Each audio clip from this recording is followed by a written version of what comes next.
Good morning, East Liden. And welcome back. Today we bring you your Eagle update for May 2nd and May 3rd, starting Starting now. now.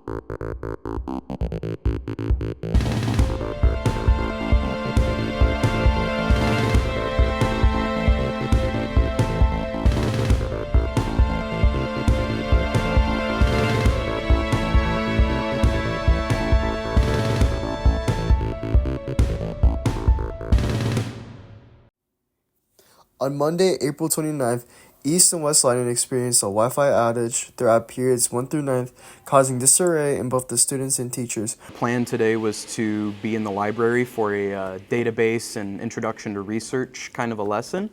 As you can imagine, the Wi-Fi being out has made that an impossibility. So Mrs. Kaniva is awesome, so we were able to pivot and use the time to get more acquainted with the different parts of the library and use it as a time to find SSR books and get some reading done.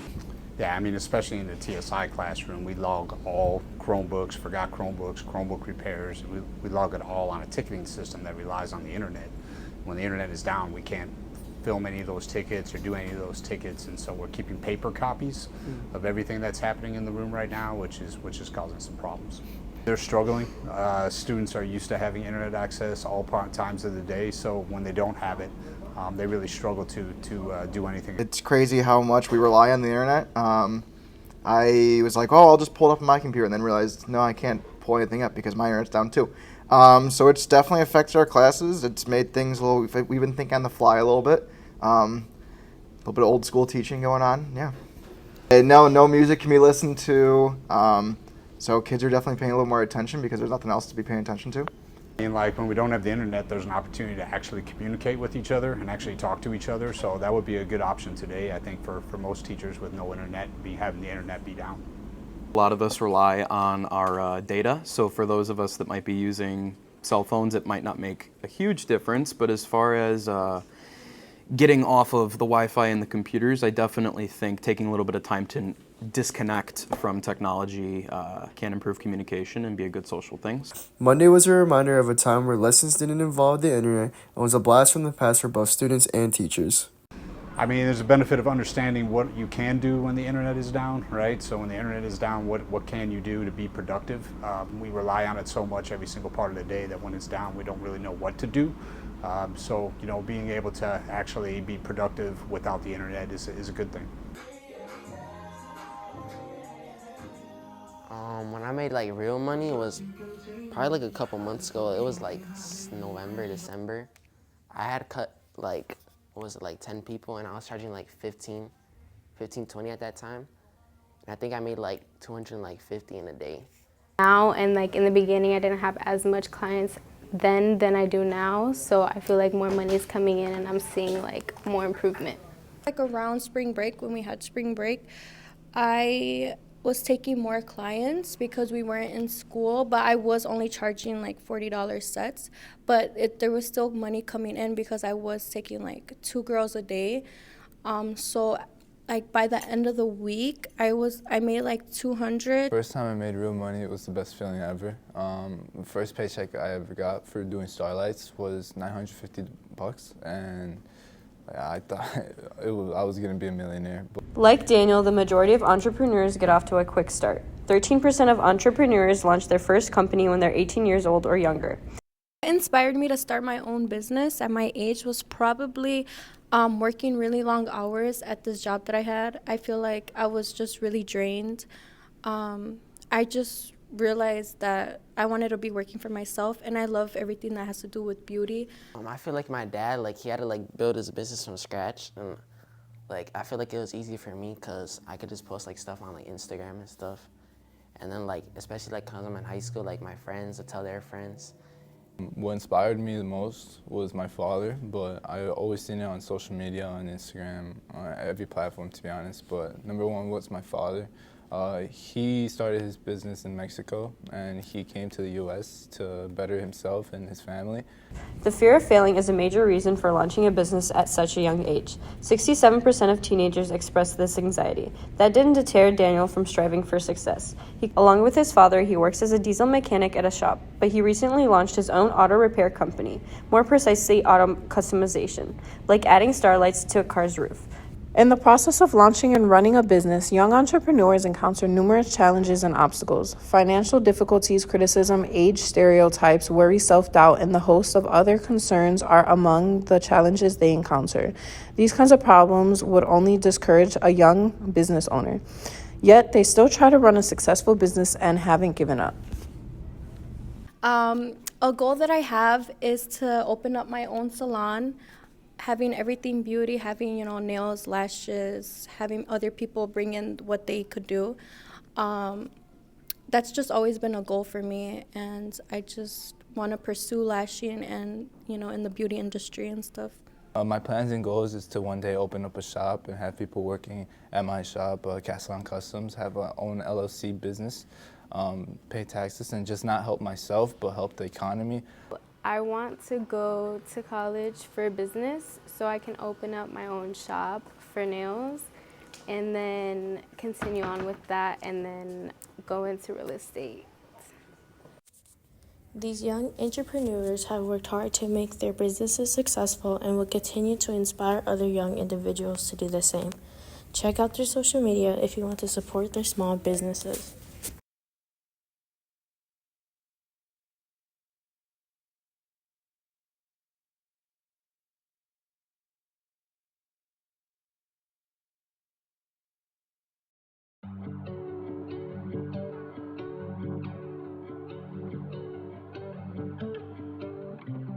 East Liden is rich with different cultures and languages that make us all unique and special. But fitting in with the new culture and language might be difficult. Our students talk about what such a journey is looking like for them and how they overcome any obstacles they face. I have been an ELL teacher for 11 years here at Liden. It's changed a lot. One of the biggest challenges that our students have is building that confidence. They're coming into a new country, to new culture, so a lot of times they lack that confidence. I feel like I'm looked down at because of my English. Even though I speak more than one language, I still feel like I'm not enough. I often feel misunderstood by others because of my accent, because I sometimes speak super fast and people cannot understand me so well. A veces no entiendo algunas cosas o al no poder comunicarme. Es una de las cosas en las cuales me frustra un poco, pero pues de que me estrese, no. En mi clase de cocina muchas veces no sé como pues palabras, entonces hay compañeros que me ayudan y hacen entender qué es lo que tengo que hacer, entonces me siento muy envuelta en la escuela, o sea, como muy agrupada. I'm still learning the English and I still don't have enough skills. For example, when I took AP classes, there were a lot of new words and new grammars. Not being fully understood may make someone feel as if they don't belong. To change the way people think, Liden is in the process of changing ELL classes to be called MLL. This would help our students feel more appreciated and special. Many of you have probably heard ESL, ELL, MLL. ESL stands for English as a Second Language, changed to ELL, which stands for English Language Learners, and now it's multilingual learners, which I'm super excited about because I feel like that creates an inclusive environment where we really value our language, skills, culture, and everything that comes with being a multilingual learner. Let's not forget who we are and where we come from. We should be proud of our identity and support one another through any obstacles, as the Liden family does. Principalmente los maestros cuando estamos en clase nos ayudan demasiado, digamos, con la gramática, con lecturas, diferentes cosas que hacen que entendamos, y digamos también los maestros que no hablan especialmente español o otro idioma que no sea el inglés, así sea con traductor o cualquier otro elemento, hacen que entendamos como en álgebra o como por ejemplo. When I took AP classes, there were a lot of new words and new grammars, so I had some help from my teachers. I stayed after classes, so they helped me and explained new things, new words for me. People at Liden should treat all students equally, no matter what their English level is. Anastasia Borodinska for an Eagle Update.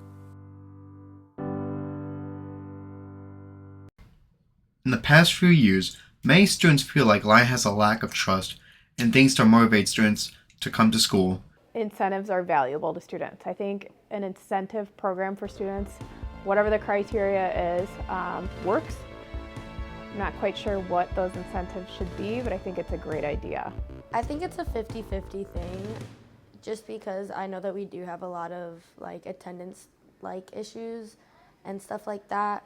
I'm not gonna lie, I am one of those kids. I think incentives would work if we were able to put them in place. There was an incentive of final exams for juniors and seniors. We don't have set final exams anymore, but previously, if you had met a certain criteria, you got out of some of your final exams. That was a pretty great incentive.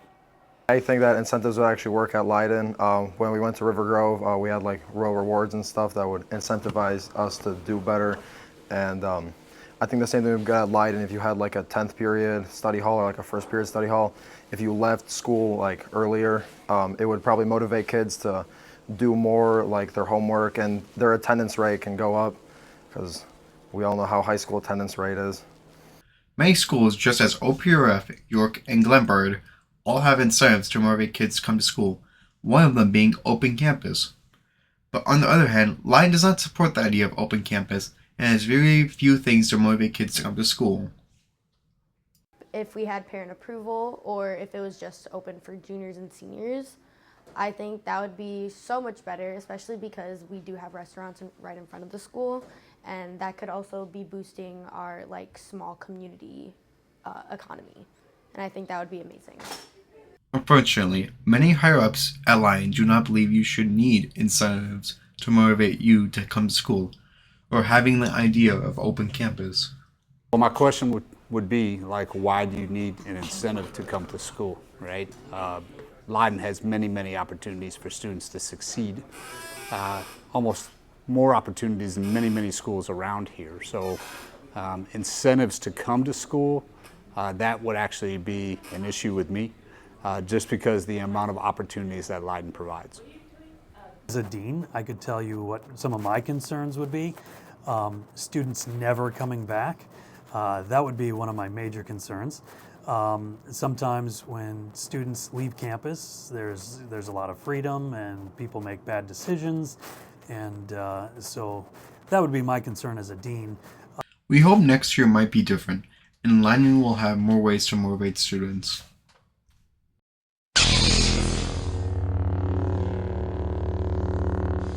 We are. Okay. My name's Adrian. My name's Julie. Brendan Braver. Safja Biado. Pedro Carrera. What weapon do Jedi Knights use? Lightsabers. They use lightsabers. Oh, they use lightsabers. Lightsabers. What is the name of Han Solo's ship? The Millennium Falcon. I have no idea. Millennium Falcon. No idea. What is the actual name of Baby Yoda? Baby Yoda. Grogu. What? Grogu. What creature lives in the forest of Endors? Those Yeti things. I don't know, those little furry things. They look like little Chewbacca's. I can't remember the name. Monkeys? I don't know. Ewoks. What is Luke's father? Anakin Skywalker. Anakin Skywalker. Darth Vader. What? Darth Vader. What is Queen Amidala's first real name? Padme? Anakin Skywalker's wife. Not the slightest clue. Who says do or do not? There is no try. Yoda. Obi-Wan? Who built C-3PO? Anakin. What? Anakin Skywalker. What? It'd be like those little hooded people. I can't remember their name. Someone did. Do I know them? No, I don't. Who is Luke's sister? Princess Leia. Princess Leia. Leia. May the 4th be with you, Liden.